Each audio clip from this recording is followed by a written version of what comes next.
Sundar Pichai finds out his driver is homeless. What he does next will melt your heart. Sun rose gently over the busy streets of San Francisco, painting the glass towers gold as Sundar Pichai stepped out of his apartment building and into the cool morning air. The day ahead was packed, as usual. Meetings, decisions, deadlines. He adjusted his tie and waited quietly by the curb. He preferred to keep his mornings quiet. A small pocket of calm before the storm. The black car pulled up slowly, and the driver, a middle-aged man with tired eyes and a soft smile, stepped out to open the door for him. "Good morning, sir," the driver said warmly. His name was Ram. Sundar had seen him every morning for almost 3 months now. He was polite but quiet, and always on time. "Good morning, Ram," Sundar replied, stepping into the car. As they drove through the city, Sundar opened his laptop to review his notes. But as he glanced at Ram through the rearview mirror, he noticed something odd for the first time. Ram's hands were trembling slightly on the steering wheel. His shirt was neat but faintly frayed at the cuffs. And despite the cheerful music playing softly on the radio, there was a shadow in his eyes. At a red light, Sundar asked without thinking, "How are you today, Ram?" Ram's hands tightened on the wheel, and for a split second, Sundar saw a flicker of pain cross his face. But then the smile returned. "Very good, sir." "Thank you," he said simply. Sundar nodded and went back to his notes, but something in him couldn't stop noticing. The slight slump of Ram's shoulders, the deep lines around his eyes, the way his gaze lingered just a little too long at the empty benches by the park. That night, after a long day at the office, Sundar was driven home by Ram again. But this time, when they reached his apartment building, he paused before getting out of the car. "Thank you, Ram. You've been driving me for a while now, haven't you?" Sundar asked gently. Ram gave a small nod, surprised. "Yes, sir. About 3 months," he said. Sundar hesitated, then asked, "Where do you go after you drop me off?" Ram blinked, startled by the question. Then he looked away. "Just home, sir," he replied, but something in his voice was off. Sundar caught it. He didn't press further, though. He got out, nodded a polite goodnight, and went upstairs. But that night, he couldn't sleep. He kept thinking about Ram's eyes, that quiet sadness that no smile could hide. The next morning, he decided to pay closer attention. He watched how Ram kept glancing at his phone, how his hand shook when he thought no one was looking, how he seemed to stare a little too long at the bakery window as they passed. And when he dropped Sundar off at the office that evening, Sundar made a decision. Instead of going up to his office, he slipped into a coffee shop across the street and waited by the window. He watched as Ram drove away. But instead of heading back toward the highway, Ram parked the car a few blocks away, got out, and began walking. Sundar grabbed his coat and followed from a distance. Ram walked and walked, past bright storefronts and crowded streets, until he reached a quiet alley behind an old church. There, he stopped. He looked around quickly, then opened a side gate and disappeared inside. Sundar hesitated for a moment before following him through the gate. What he saw made him stop cold. Ram was spreading out a thin blanket on the cold stone floor of the church basement. Around him were a few plastic bags with clothes and some bread. A small radio played faintly in the corner. He wasn't going home. This was his home. Sundar stood there, hidden in the shadows, his heart sinking. He watched as Ram sat down slowly, rubbed his tired eyes, and broke a piece of bread for himself. He looked so small in that vast empty space. For the first time in years, Sundar felt a lump rise in his throat. He slipped away quietly, back into the street, and stood there for a long time, staring at the lights of the city. The next morning, Sundar climbed into the car as usual. But now, everything felt different. "Good morning, Ram," he said softly. Ram glanced at him through the mirror and smiled faintly. "Good morning, sir." As they drove, Sundar watched him. Every stoplight, every turn, he wondered what it must feel like to carry such a secret. To smile through so much pain. Halfway through the ride, Sundar spoke. "Ram, do you have family?" Ram's hands gripped the wheel a little tighter. Yes, sir. In India. My wife and daughter. I send money home for them. And here? Sundar. Asked gently. Ram shook his head, eyes fixed on the road. Just me, sir. They drove in silence for a while. The city passed by in a blur. Later that day, Sundar found himself distracted during meetings.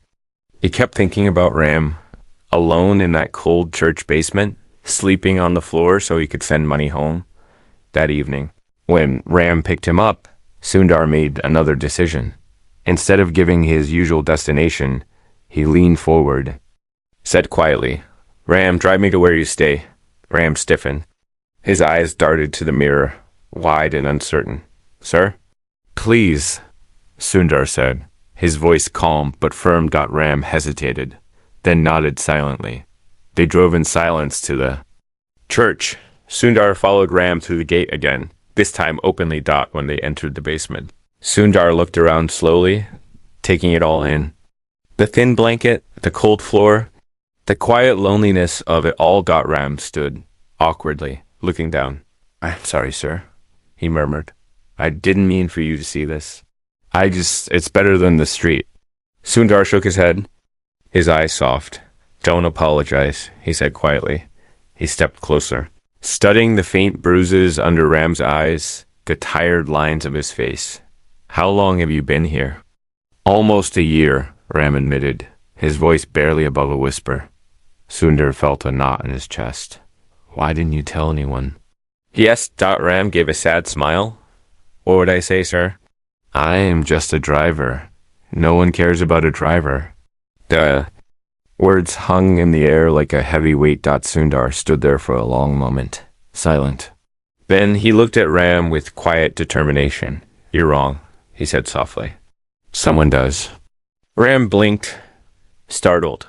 But before Sundar could say more, his phone buzzed sharply in his pocket. He glanced at it and saw a message that made his stomach turn. Emergency board meeting. Now. He looked back at Ram, torn. I have to go, he said reluctantly. But this isn't over. Ram nodded, confused but silent. As Sundar turned to leave, he paused at the door and looked back one last time. Ram stood there in the dim light, so small, so quiet, yet so strong. Sundar walked out into the night, his mind spinning with thoughts, emotions churning in his chest. What he didn't see was Ram watching him leave, a single tear slipping down his cheek. But as Sundar stepped onto the street and pulled out his phone to call his office, a black van screeched to a halt beside him. Before he could react, two men jumped out, grabbed him, and pulled him inside. The door slammed shut. The van sped off into the dark, leaving only the faint echo of footsteps in the thin blanket lying forgotten in the church basement. The night. Air inside the van was damp and heavy. Sundar's mind raced as he felt the rough hands gripping his arms, the sharp smell of gasoline filling his nose. Outside the small, grimy windows, the city lights blurred into streaks of gold and black as the van hurtled down unfamiliar streets. He tried to speak, but one of the men pressed a hand against his mouth, his fingers hard and calloused. The other man, sitting across from him, kept his eyes fixed on Sundar, unblinking, as though measuring every breath he took. The sound of tires against wet pavement echoed louder than his own thoughts. Every turn seemed sharper than the last. Every stoplight they ignored made his pulse hammer faster in his chest. They did not speak to him, nor to each other, only exchanged curt nods as they passed through narrower and darker streets. Sundar tried to calm himself. His mind instinctively went back to lessons he had learned when he was much younger. Breathe slowly. Observe carefully. Don't let fear control you. But it was difficult, because in all his years, all the challenges and crises he had faced, never once had he felt so powerless. He thought of Ram, of the cold basement of the church, of the sadness that lingered in Ram's eyes. Then, without warning, the van jerked to a stop. The man sitting across from him reached forward and yanked a black cloth over his eyes before he could see where they were. Sundar heard the back doors creak open, felt himself dragged roughly out into the night. Gravel crunched beneath his feet as they pushed him forward. A door groaned on its hinges, and suddenly the smell of damp earth was replaced with something colder. Stone, and dust, and something faintly metallic. They led him down a long hallway. He counted the steps, silently. 10, 20, then they stopped. A heavy door slammed shut behind him, and the blindfold was ripped off. He blinked against the dim light. He was in a windowless room with concrete walls. A single flickering bulb hung from the ceiling.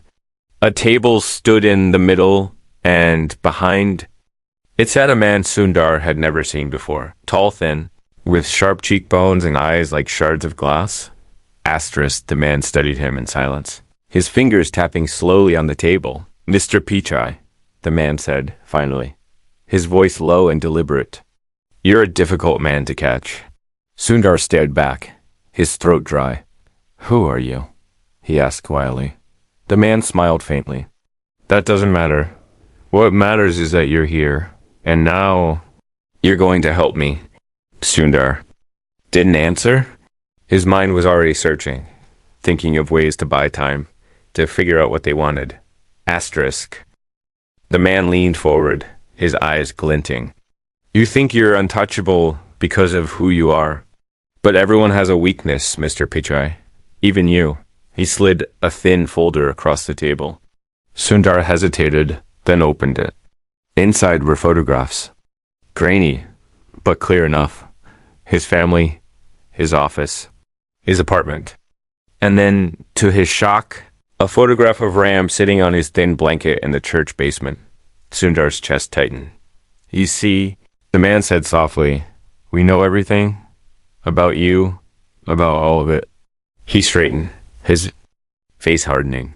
"You're going to do exactly what we say, or people will get hurt." Starting with him, Sundar looked up, his expression calm, but his hands trembling under the table. "What do you want?"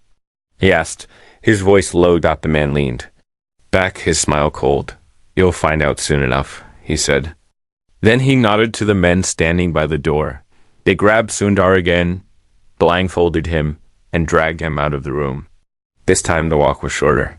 He was shoved into another room, smaller and darker, with nothing but a cot and a bucket. In the corner, the door slammed shut, and the sound of a heavy lock clicking into place echoed through the silence. He sat on the edge of the cot, his mind spinning. Hours passed, or maybe minutes. He couldn't tell. The bulb overhead buzzed faintly. He thought of his family, of Ram, of how powerless he felt seeing those photographs, of how strange it was that a man he barely knew, just a driver, was now tangled in this nightmare with him. And as he sat there in the dark, something strange began to happen. Instead of fear, he felt a quiet determination begin to grow.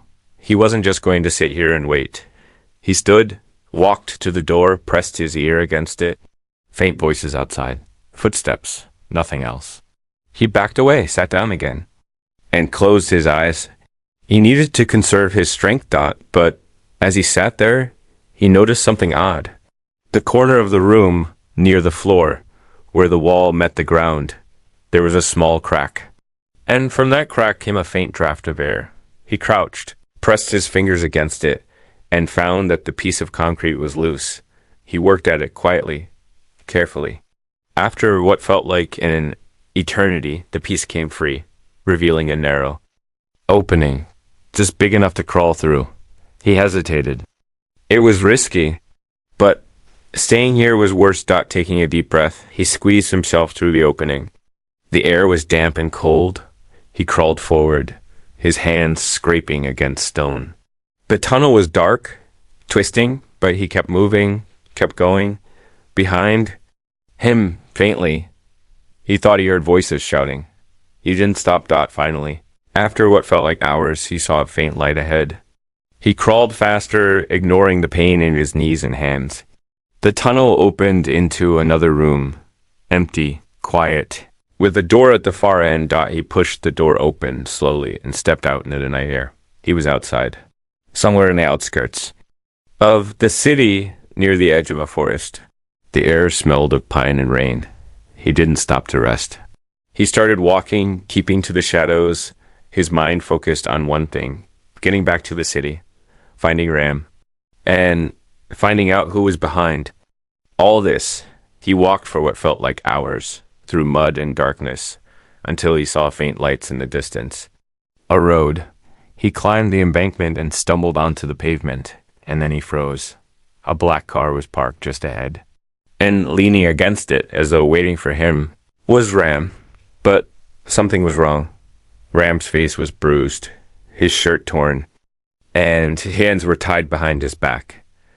And standing next to him was the tall man with the sharp eyes, smiling faintly. "Welcome back, Mr. Pichai," the man said. His voice cutting through the quiet night. Sundar's heart sank as he realized. He hadn't escaped at all. And as the man stepped forward, he added softly, "Did you really think it would be that easy?" The sound of footsteps behind him made Sundar turn. More men, closing in, their faces hard and cold. He stood very still, his breath catching in his throat. As they surrounded him, and then the tall man leaned closer, his eyes glittering. "We told you," he whispered. "Everyone has a weakness." The words hung in the air like a blade, and in that moment, Sundar understood that whatever this was, it was just beginning. The forest around them was utterly still, as though even the trees held their breath. Sundar stood frozen, the cool night, air stinging his skin, his mind churning as he watched the tall man's cold smile widen. Ram stood just a few steps away, his head slightly bowed, his wrists bound tightly behind him. Under the faint moonlight, Sundar could see the cut on Ram's cheek, and the way his shoulders shook ever so slightly. The men surrounding them moved closer now, slow and deliberate, their boots crunching against the gravel road. Sundar's instincts told him to run, but his eyes stayed fixed on Ram. He saw the pain in his driver's eyes, the quiet, unspoken plea, and something inside him hardened. He couldn't abandon him. Not here. Not now. The tall man finally broke the silence, his voice as smooth and sharp as a knife. "Mr. Pichai," he said, almost gently, "you've shown a spirit. I'll give you that. But you still don't understand what you're up against." He stepped closer, and Sundar caught the faint scent of smoke and leather as the man lowered his voice. "You think this is about you? About power? About money? It's not. It's about proving a point. And you, with all your influence, all your speeches about kindness and innovation, you are the perfect lesson." Sundar didn't flinch, but he could feel the heat rising in his chest. "Let him go," he said quietly, his voice steady even though his heart was pounding. "He has nothing to do with this." The man chuckled, a sound as dry and hollow as the wind through dead leaves. "Nothing to do with this?" he repeated. "Mr. Pichai, he has everything to do with this. He is your weakness. And you proved it the moment you followed him to that basement. The moment you noticed him." He turned and gave a small signal with his hand. One of the men grabbed Ram and shoved him down to his knees. Ram gasped, but said nothing, his eyes locking on Sundar's. For just a second, a look of quiet dignity, even his fear. "You care too much," the tall man continued. "And that's the problem." Sundar's fist clenched, but he forced himself to stay calm. He had to think, to plan. Every second he bought here mattered. "What do you want?" he asked again, his tone low and deliberate. The man crouched, slightly so their faces were level. His eyes glittered in the moonlight. "You'll find out tomorrow," he said softly. "But for tonight you will watch, and you will remember." He straightened and snapped his fingers. One of the men stepped forward, pulling something metallic from his jacket, a small blade that gleamed coldly. Sundar felt his breath catch. He took a half step forward before two strong hands grabbed his shoulders and held him in place. The tall man leaned close to Ram now, his voice almost a whisper. "You chose the wrong boss," he murmured, and then, in one swift motion, the blade flashed. Sundar's chest constricted as he saw the sharp edge press against Ram's arm, cutting just deep enough to draw blood. Ram winced but didn't cry out. The red trickled slowly down his sleeve, staining the frayed cuff. "Enough," Sundar said sharply, his voice louder now, edged with anger. You've made your point. The tall man paused, studying him.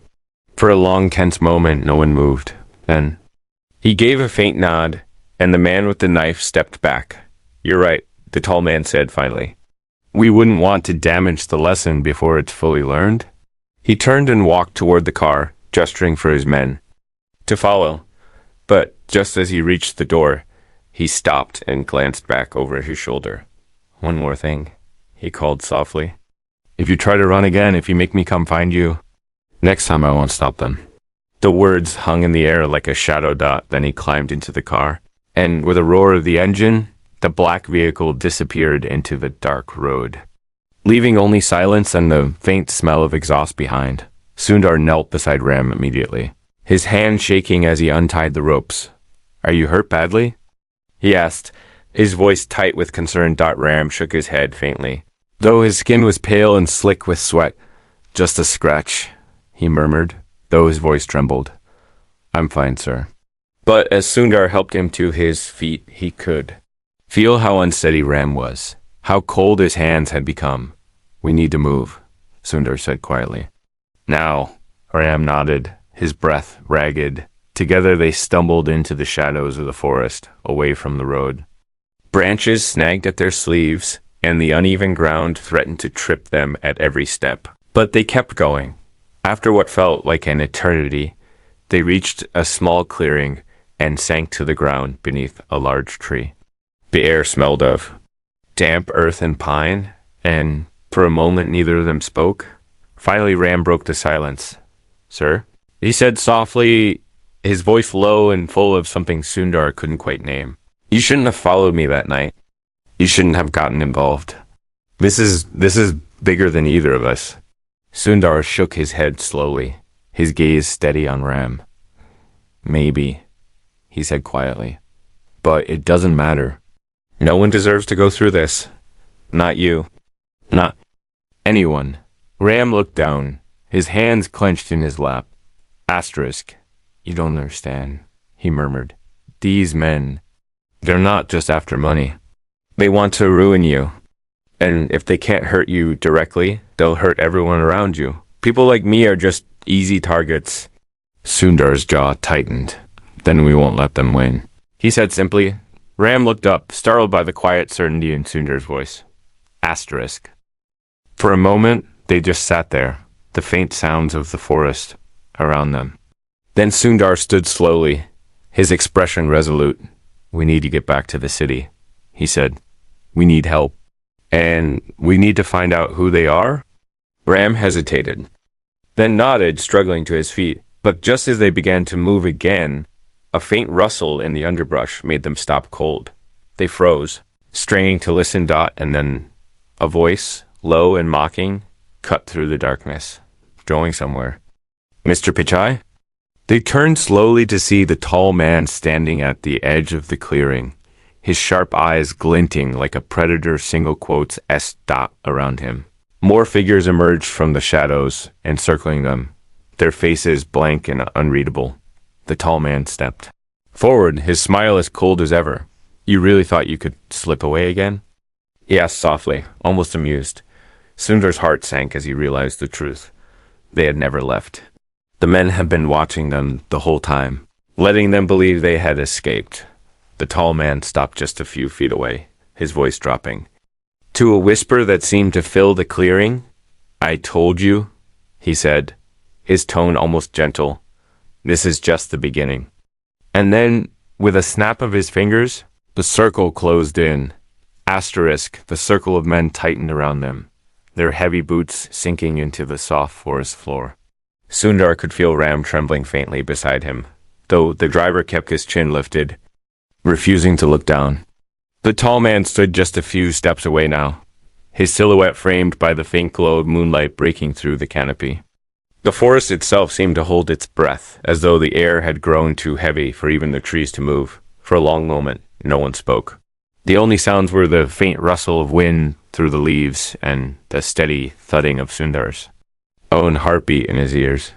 His mind was racing, but outwardly he stayed still, his eyes fixed on the tall man. He knew any sudden move now would only make things worse. But he also knew they couldn't stay here. Not like this. Not surrounded. The tall man's smile returned, slow and deliberate. As he finally broke the silence, "You're persistent. I'll give you that," he said, his voice soft but cutting. "Most people in your position would have begged by now, cried maybe, offered me everything just to make it stop." He took a step closer, his eyes narrowing. "But you think you're different, don't you? You think you can outthink me. You think your kindness, your principles, your humility are enough to protect you, but they're not. They're exactly what makes you weak." Sundar's jaw tightened, but he said nothing. His eyes darted quickly around the circle, measuring distances, counting the men. At least 6 pairs of eyes watching him, each of them alert, each of them ready. Too many to fight, at least not here. Not now. The tall man crouched slightly, his face level with Sundar's now. His breath smelled faintly of smoke and something metallic.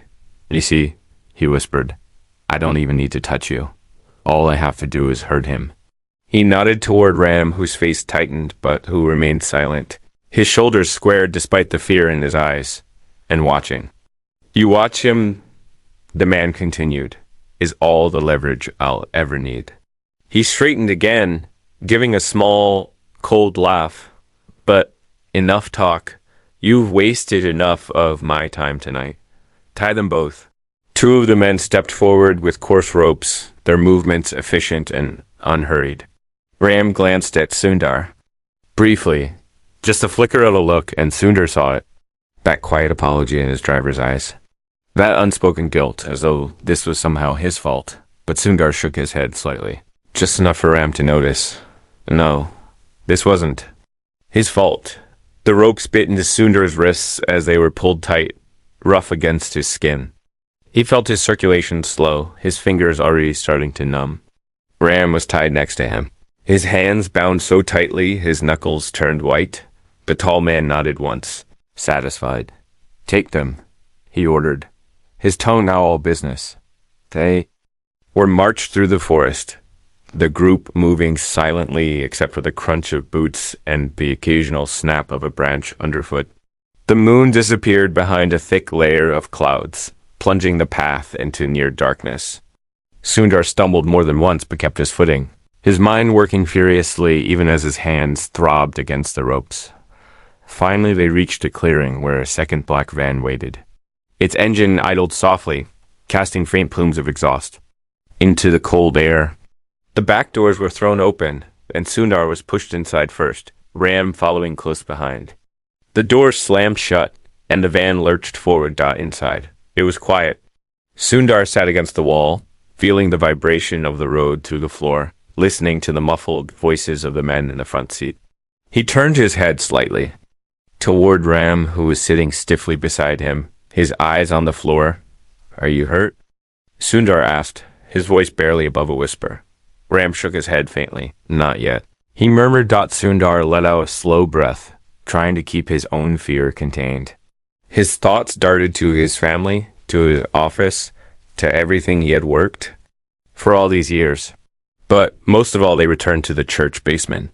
The image of Ram laying out his thin blanket on the cold floor, and the quiet dignity in his eyes. Even then, the van drove for what felt like an eternity. Sundar tried to track the turns, the stops, the terrain beneath the wheels, but the disorientation of the dark and the silence made it impossible. Eventually, the vehicle slowed and stopped. The back doors opened, and the cold night air rushed. And again, they were pulled out and led into what looked like an abandoned warehouse on the edge of some industrial yard. The walls were lined with rusting metal shelves and stacks of broken pallets. The smell of oil and dust hung thick in the air. They were shoved into a corner where 2 battered chairs waited. Sundar sat first, then Ram. Their ropes were tied again to the arms of the chairs, tighter this time. The tall man stood before them, his hands clasped loosely behind his back. "You're probably wondering what all this is for." He began, his tone almost conversational now. "You're wondering why we went to all this trouble just to get your attention." He began pacing slowly, his boots echoing faintly on the concrete. The truth is, he continued, you have something we want. Not money. Not influence. Something far more valuable. You spent years building systems. Connections. Security. But somewhere in all that, you've also built cracks. And those cracks lead to doors. And behind one of those doors is something I need. He stopped, turning to face Sundar directly. And you're going to help me open it. Sundar met his gaze evenly, his voice quiet but firm. If you think hurting him will get you what you want, he said, nodding slightly toward Ram, you don't understand me at all. The tall man smiled faintly, tilting his head. Oh, but I do, he said. I understand you perfectly. You're the man who notices the janitor in the hallway, who tips the barista even when no one is watching, who stops to ask his driver how he's doing. You're exactly the kind of man who breaks when someone else bleeds. He gestured, and one of his men stepped forward with a thin metal rod. The tip glowed faintly red from the portable torch they'd brought with them. Ram's eyes widened, and he instinctively tried to shrink back, but the ropes held him in place. Stop, Sundar said sharply, his voice cracking slightly now, despite his best effort. The tall man raised a hand, and the glowing rod hovered just inches from Ram's arm. This is the choice, the man said, softly, almost kindly. Help me, or watch him suffer. Sundar's breath came faster now. His mind raced. If he agreed, he'd be playing directly into their hands. But if he didn't, he looked at Ram at the way his driver clenched his jaw, refusing to look afraid. Even now, Sundar closed his eyes for a brief moment, then opened them again. His voice was quiet but steady when he spoke. Let him go, he said, and I'll help you. The tall man's smile widened, slow and deliberate. Good, he murmured. But then, without warning, the warehouse door behind them burst open. With a deafening crash, blinding lights flooded the room, and shouts rang out, echoing off the walls. Armed men in dark uniforms poured in, their weapons raised, their movements precise. Chaos erupted. The tall man cursed and ducked away as his own men scrambled to react. Shots fired into the air, and the acrid smell of smoke filled the room. Sundar felt someone grab him from behind, but instead of pulling him deeper into danger, the hands worked quickly to cut through his ropes. Sir, stay down. A voice barked. He turned just in time to see Ram being freed too, his face dazed but alive with sudden hope. But amid the confusion, as they were being led out of the corner, Sundar caught sight of the tall man slipping through a side door, his face still calm even as everything fell apart around him. Their eyes met for just a second, and in that fleeting glance, Sundar knew this wasn't over. The man's lips curved into the faintest smile before he disappeared into the shadows. The ride back into the city was silent but tense, as though every word left unspoken only made the air heavier. Sundar sat in the back of the armored vehicle, his wrists raw from the ropes, his shirt clinging to his skin with a faint sheen of sweat. Next to him, Ram sat with his eyes down, his hands gripping his knees tightly as though afraid they might start trembling if he let go. The lights of San Francisco flickered faintly in the distance, but neither of them looked out the window. Both of them were trapped in their thoughts, in what had just happened, and in what still lay ahead. The rescue had been swift, almost surgical. A small team of private security, people Sundar didn't even know by name, had swept into the warehouse and broken the circle of danger in minutes. But even in the chaos, the tall man had slipped through like smoke, leaving nothing behind but the memory of his cold smile and the echo of his quiet threats. Sundar could still feel that final glance they shared, burned into his mind. It had been more than a look. It had been a promise. Now. As the vehicle bumped over the uneven streets, Sundar finally turned to Ram, his voice quiet but deliberate. Are you hurt? He asked. Ram shook his head faintly, though his face remained pale and drawn. No, sir, he murmured. Just tired. Sundar studied him for a moment, then nodded. You did well, he said softly. Ram blinked, startled by the words, and a faint flicker of gratitude passed over his features before he looked down again. The vehicle finally pulled into an underground garage beneath Sundar's office building. The driver, a stern-faced man in black, opened the door and gestured for them to step out. The garage was quiet, the faint hum of fluorescent lights overhead blending with the occasional distant sound of traffic above. "You're safe here for now," the security chief said simply. "But it won't last long. He's not finished." Sundar nodded, his jaw tight. "I know," he replied. He led Ram through a private elevator that opened directly into his office suite. The space was immaculate, lined with bookshelves and soft lighting, the city skyline glittering through the large windows beyond. But tonight it felt less like a sanctuary and more like a cage. He motioned for Ram to sit on the leather couch, then stood by the window, staring out at the city below. "He planned this carefully," Sundar said quietly, almost to himself. "He knew where to find you.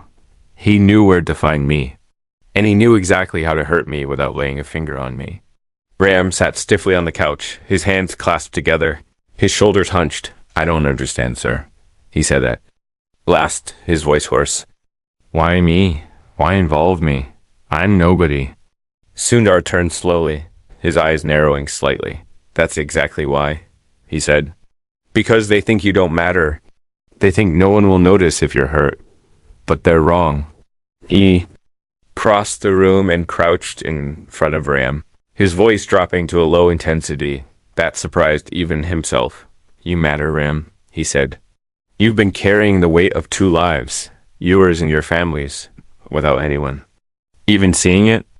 You've been invisible to everyone, except me, and now, because of that, they think you're my weakness. But they've made a mistake." Ram looked up at him, then his eyes wet, but his jaw set. "What mistake?" he asked softly. Sundar straightened.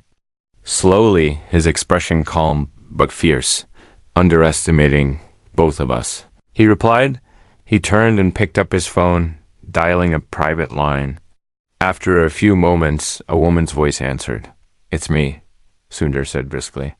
"I need a full dossier on our visitor. Every name he's used, every place he's been, every person he's hurt. And I need it tonight." He ended the call without waiting for a reply and placed the phone down with deliberate care. Ram watched him silently from the couch, something shifting in his expression, a faint spark of hope mixed with fear. But just as Sundar began to speak, again, the lights in the office flickered, once, twice, then went out completely. Plunging the room into darkness, the hum of the city beyond the windows vanished too, as though someone had cut the cord on the world outside. For a long moment, there was only silence. Then a faint click, and a thin beam of red light appeared on the far wall, moving slowly across the room until it stopped squarely on Sundar's chest. He froze, his breath catching in his throat. Ram shot to his feet instinctively, his eyes wide, and then, from the shadows at the edge of the room, the tall man's voice floated out, soft and almost amused. "You really thought walls and guards could keep me out?" The words sent a chill through the air as the beam of red light slid from Sundar to Ram, then back again. "I told you," the man continued, stepping slowly into the faint glow of the emergency lights now flickering back to life. "This is just the beginning." He held something small and metallic in his hand, not a gun, not a knife, but something more dangerous in its silence. A small black device with a blinking green light. "You think you're clever, Sundar," he said softly, his eyes glinting. "But while you were planning your little dossier, I was already inside, not just here." He tapped the device lightly. "Everywhere." Sundar's heart sank as the meaning of the words hit him. The systems, the networks, everything he had built. "You're bluffing," Sundar said evenly, though his voice felt thinner than he wanted. The man's smile widened. "You'll find out soon enough," he replied, sliding the device into his pocket. He stepped closer. Now, so close Sundar could see the faint scar running along his cheek. "You have 24 hours, he murmured, his breath cold against Sundar's skin. 24 hours to give me what I want. Or you'll watch him," he nodded toward Ram, "disappear. And this time, not even you will be able to find him." He stepped back into the shadows, and before Sundar could move, there was a sharp hiss and a cloud of smoke filled the room.